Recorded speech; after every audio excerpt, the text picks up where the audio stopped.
अस्सलाम वालेकुम जी। बात करनी है इमरान खान साहब के ऊपर, जहां से व्लॉग शुरू होता है और व्लॉग खत्म होता है। देखिए, मैं वो बंदा हूं जिसने एग्जैक्टली उस दिन, उसके अगले दिन बताया जब इमरान खान साहब के ऊपर जो इनको दवाई की सप्लाई है ना, वो रोक दी गई। और तकरीबन आप समझ लें कि कुछ दिन के बाद काफ़ी शोर पड़ा कि भाई इमरान खान की तबीयत ख़राब है। इमरान खान की जो कमरे की लाइट है वो बंद कर दी गई, एक हफ्ता तक वो लाइट बंद रही। और इस तरह की मुख्तलिफ बातें आई। डेफिनेटली अंदर से जो लोग आते हैं, मुलाजमीन होते हैं, वो कुछ ना कुछ बाहर बताते हैं। हर बंदा जो है ना सुन बुन लेता रहता है। और ये कोई ऐसी बात नहीं है, वो एक कैदी है, फिर ये बातें जो है ना रुक नहीं सकती। माँ सिवाय इसके कि वो किसी स्पेशल सेल में कन्वर्ट हो तो वहां से नहीं फिर आती। वो तो एक लग्जरियस एक कैद गुजार रहा है जिसमें उसके पास 8 कमरे हैं। 8 कमरों के बाद भी जो है ना सुना है तो 2 कमरे इंतजामिया के हैं, 10 कमरे उसके पास हैं। यानी कि पूरा एक सेल जो है ना उसके वजह से सेपरेट किया हुआ है, जिसमें से एक बड़ा कमरा है अच्छा खासा, वो सिर्फ किचन है जिसके अंदर खान साहब के लिए गज़ाएँ बनती हैं और बड़ी स्पेशल किस्म की गज़ाएँ बनती हैं और बहुत अच्छे कुक हैं उनके, और बहुत एहतियात से रखा हुआ है। तो ये बातें अपनी जगह पे हैं, लेकिन जो असल दवाई थी ना उनकी सप्लाई रोक देगी। आपको पता है कि पहले भी जो लोग खान साहब को खबरें दे रहे थे और ले रहे थे वो सब नज़र में थे, और उनको इसलिए छोड़ा हुआ था कि चेक करना चाह रही थी एक, आप कह लें कि जिनकी जिम्मेदारी है कि कितने पानी में है, क्या खबरें पहुंचाते हैं, क्या खबरें लेते हैं, क्या खबरें देते हैं। तो खान साहब ने खूब कोई तकरीबन 100 से ज्यादा जो है ना आर्टिकल लिखे, ये सब कुछ किया, उसकी मंजूरी दी या लिखे लिखाए आए, उसके ऊपर हाँ ना कर दी। तो ये वकला के थ्रू या जैसे भी जो है ना उनके पास कोई टैब थी या वो वापस चली गई, जो कुछ भी था ना, सबके ऊपर नजर थी कि खान साहब की ना जो जो कन्वर्सेशन है उससे ये पता किया जा सके कि खुसूसन वो रिकॉर्ड जो उनसे ना जिसका के बारे में ये कहते थे कि मैंने रिकॉर्डिंग करके रख दी है, अगर मेरी जान को नुकसान पहुंचा तो वो रिकॉर्डिंग सामने आ जाएगी, उसमें इतने अफसरान के नाम है, इतने पॉलिटिशियंस के नाम है, फिर उसको वो बदलते रहते थे। तो इस तरीके से यानी कि जिम्मेदारी है कि स्टेट की और स्टेट के मुलाजमीन की कि उसके ऊपर नजर रखे। अच्छा, अब बात हो रही थी कि जिस दिन ये सारा इनका मामला रोका गया, इन्होंने दूसरे तीसरे दिन जो ना शोर डाला, वो बंदा नहीं आ रहा, वो मुझे यूं नहीं कर रहा, मुझे दवाई दो। फिर तीसरे चौथे दिन जो ना इन्होंने खुल के रोला शोला डाला, मुझे नजर नहीं आ रहा, लाइट खोलो, ये करो, इस तरीके का इन्होंने ठीक ठाक किस्म का हंगामा किया। लेकिन उसको डेफिनेटली जो हैंडल कर रहे थे वो खास किस्म के लोग थे जो इत्तलात है। तो वो कहते हैं कि भाई कोई लाइट शाइट बंद नहीं है, आप खान साहब ये मसला कर रहे हैं, आपको वो दवाई जो है ना वो मतलब एक गैर ममनुआ दवाई है, वो नहीं मिलेगी आपको। अब खान साहब एक एसिड भी हैं, लेकिन उसके बाद उनसे ना खान साहब कोई हफ्ता 10 दिन, एग्जैक्टली दिन नहीं पता, लेकिन एक हफ्ता या 10 दिन आप कह लें, उसके बाद उनकी दवाई की सप्लाई वो दोबारा शुरू हो गई। लेकिन खान साहब इंतहाई खौफजदा हो गए। अब दवाई की सप्लाई जारी है, लेकिन वो आहिस्ता आहिस्ता पता कर रहे हैं कि जनाब ट्रंप जीत गया और फिर क्या हो गया, लेटर आएगा, मेरे लिए छुड़ाने के लिए क्या किया तुमने, यूं क्यों किया। लेकिन वो जो पहले शार्पनेस थी ना, उसका आप कह लें कि वो 25% ही है।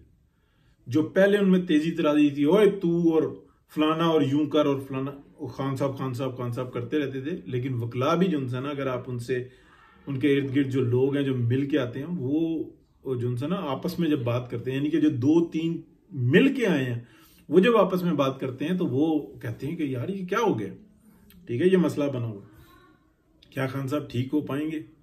तो नॉर्मल तो वो उस वक्त होंगे जब वो दवाई से आजाद होंगे। क्या उनकी दवाई की आजादी मुमकिन है इस उम्र के अंदर, और इतनी कंटिन्यूटी के साथ, और इतनी बेहिसी उनमें पाई जाती है, इसकी जिंदगी उजड़ जाए, उसकी जिंदगी उजड़ जाए, सबकी जिंदगी उजड़ जाए, सिवाय उनको अपनी जात के कुछ नहीं नजर आता। इवन अपने बच्चों से भी वो मुखलिस नहीं है। इससे ज्यादा कुछ हो सकता है? किसी भी रिश्ते को छोड़ दें, अपनी औलाद से, वो उससे उनसे भी मुखलिस नहीं है। जो उनको सहारे देता है, जैसे वो उनके पीछे चलते हैं, और उनका जो माल है ना उसके ऊपर वो समझते हैं कि मैंने अभी 200-400 साल उसके ऊपर खूब याशी करनी है। तो ये एक जो साइकी है ना, ये बन जाती है। अब मैं आपको बताऊं कि जब अच्छे तरीके से देख लिया गया ना, तो उस वक्त के बाद जो है ना इस चीज को कंट्रोल किया गया। वजह ये कि अगर खान साहब के साथ कोई मिसहैप हो जाए अंदर तो एक फितना खड़ा हो सकता है, और उस फितने को किस तरीके से मतलब ऑपरेट करेंगे ये वो जानते हैं। प्लस ये है कि जो पाकिस्तान के अंदर जो ताकतवर है ना, वो अपनी ताकत छोड़ना नहीं चाहते, और वो इस तरीके से चलेंगे तो ये मामला चल नहीं सकते। तो ये काफ़ी सारे ऐसे सवाल हैं, ऐसा गुंजल है कि जिसको कोई डिस्कस तो नहीं कर रहा, लेकिन ये डिस्कस होना बड़ा ज़रूरी है। अब थोड़ी सी बात कर लेते हैं सुप्रीम कोर्ट के अंदर। देखें, ये जो जजेस हैं ना, जब इस मनसब पे होते हैं और इस तरीके से वो ग्रुप बना लें और वो फिर क्या कहते हैं, ये कहें कि ये इक़्तिदार ही हमारा है, ये हमारा ताकत हमारी है, और फिर जो दूसरी ताकत है वो ये बताया कि नहीं, ऐसी ताकत नहीं है आपके पास, ये ताकत हमने आपको दी हुई थी। आप कहते थे हम अमल कर देते थे, हम अमल कर देते थे और आपके नाम लगा देते थे, आप कहते थे हाँ ठीक है। ठीक है, ये सब कुछ तो होता रहा ना।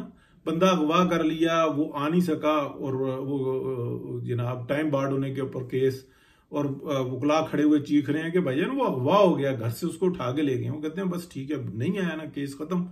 तो ये कौन कर रहा था? ये यही सुप्रीम कोर्ट कर रही थी। उस वक्त में पेज एक था, अभी पेज जो है ना वो किसी भी तरीके से मतलब इल्जामात एक दूसरे के ऊपर जा रहे हैं। गुड टू सी यू में जिस टाइम में जो हमेशा टाउट रहे वो यूज होना शुरू हुए, उन्होंने टाउटी को बढ़ के बताया कि अपना इल्जाम सारा अपने ऊपर ले लिया और एस्टेब्लिशमेंट को धो के एक साइड पे खड़ा कर दिया। एस्टेब्लिशमेंट ने कह दिया ये हमारी रेड लाइन है और ये हो ही नहीं सकता। अभी 1.5 साल हो गया, 9 मई को 1.5 साल हो गया। अभी देख रहे हैं हाँ जी, जुत्तियां लब रहे हैं जी, मैं जा रहे हैं जी, मैं वेखदा जी, मैं रस्सी फड़ लवा, ठीक है, फलाना होगा, मिलिट्री कोड में होगा, सिविल कोड में होगा। ये भी तो कुछ भी नहीं तय हुआ, दुनिया में ऐसे काम नहीं होते। लेकिन ये मकसद जरूर हल हो गया कि सारा का सारा इल्जाम जो यानी कि पूरी बाजवा डॉक्ट्राइन का इल्जाम वो अगलों के ऊपर से हट गया। लेकिन क्या हट गया? नहीं हटा, नहीं हटा, ना अवाम भूली है। ये जरूर है कि पीटीआई को कह दिया कि जनाब तुम एंटी एस्टेब्लिशमेंट जो ना बयानिया बनाओ और चढ़ दौड़ो, जानवर, चीता, खरगोश, जो दिल करता करो, और अगलों ने किया। लेकिन क्या इस तरीके से मामला खत्म हुआ? नहीं खत्म हुआ। तो सुप्रीम कोर्ट के अंदर जो है ना आहिस्ता आहिस्ता सफाई चल रही है। पार्लियामेंट को अपनी ताकत का एहसास हुआ है और ताकत को इस्तेमाल करने का आप कह लें कि एक मौका मिला, इससे पहले नहीं मौका मिला था। तो आप देखें हर चीज अपनी जगह पर जा रही है। अल्लाह से दुआ है कि बेहतरी का मामला हो, बात करते रहेंगे जी। बाकी ये होता है कि बहुत सारे लोग जो है ना, जो मौजूदा सामने जो चीज़ें हैं कि जी वो जज के खिलाफ एप्लीकेशंस आ गई, 10 जजों के खिलाफ आ गई हैं और इस तरीके की, और फलाना यूं कर रहा है, चीफ जस्टिस के मामलात ये हैं, 2 जजों ने जनाब अपने कोर्ट बुला लिया, जबकि सुप्रीम कोर्ट में चीफ जस्टिस के होते हुए वो नहीं बुला सकता। सुप्रीम कोर्ट के चीफ जस्टिस को ही कमेटी को बुलाने का इख्तियार है। वो कोई शक नहीं कि अक्सरियती राय से जो है ना फैसला होगा। लेकिन ऐसा नहीं है कि 2 मिलके यूं कर लें, ये यानी कि हाँ चीफ जस्टिस कोर्ट में मौजूद ना हो, कहीं गया हुआ हो, तो फिर वो ऐसा हो सकता है, मुमकिन है। लेकिन वो तो बाकायदा रूल्स हैं, उसकी तबाही फेर रहे हैं, लेकिन ट्राई कर रहे हैं। आइन ने इतना प्रोटेक्शन दिया हुआ है, क्या कहते हैं, कोड ऑफ कंडक्ट की धज्जियां उड़ाने का, तो फिर क्या कर सकते हैं। तो ये भी अभी जब नए कवानीन बनेंगे तो और प्रॉब्लम में आएंगे, फिर जो दीगर जजेस हैं वो भी प्रॉब्लम में आएंगे, जवाबदेही होंगे, और होना भी चाहिए। ठीक है जी, बहुत शुक्रिया।